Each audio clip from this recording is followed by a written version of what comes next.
Hey guys, Christy from Shark Pixel here, and I am super excited to talk to you a little bit more and maybe explain a little bit more what I'm trying to say in my article, which was basically that there's two different ways that you could create black and white images from color images in Lightroom. There's one really good way to do it, and there's one really bad way to do it. So let's start with the what not to do here.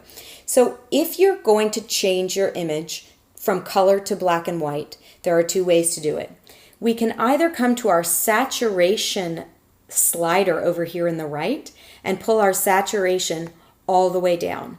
But then if we come to our hue, saturation, and luminance sliders here, our luminance sliders in particular, and then we pull up on the greens or pull down on the greens, you can see that absolutely nothing happens, because what you've done by desaturating the image to 100% is get rid of all of the color information and color value within this image. So that's the wrong way to do. That's what not to do. So what if we go ahead and hit 0 to bring all of the color back into our image using our saturation, but then we go ahead and change whether this is a color or a black and white image up here by the treatment area in our basic panel. Let's go ahead and click black and white, and then we'll come back to our hue, saturation, and luminance area down here, this hue, saturation, and luminance tab, and you can see here that you've got a slight S-curve already within the luminance of the different color values of your black and white image.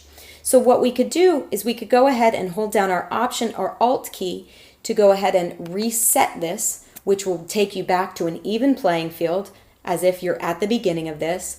And then even though this is a black and white image, you can still use this little eyedropper area to adjust the black and white mix by dragging in the photo. So let's go ahead and click that to activate it. Then we'll come up to the sky, to the area that used to be blue, and let's go ahead and click and drag down on that area.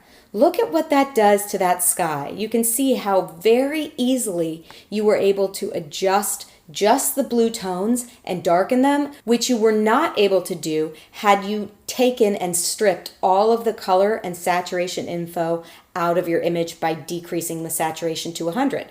So the same way that I decreased the tonality of the blues in my image, I can go down to my green grass or my green bushes down here, and I can click and drag up. And because that color information is still inside the file, even though it's hidden by the black and white adjustment, you're still able to tweak each color of the rainbow individually and brighten some colors and darken other colors. So that's definitely the way to do it. If we go ahead and click Option or Alt again on our black and white mix words here, you can see the big difference that we were able to create just by changing around the brightness or darkness values of those specific colors in our image.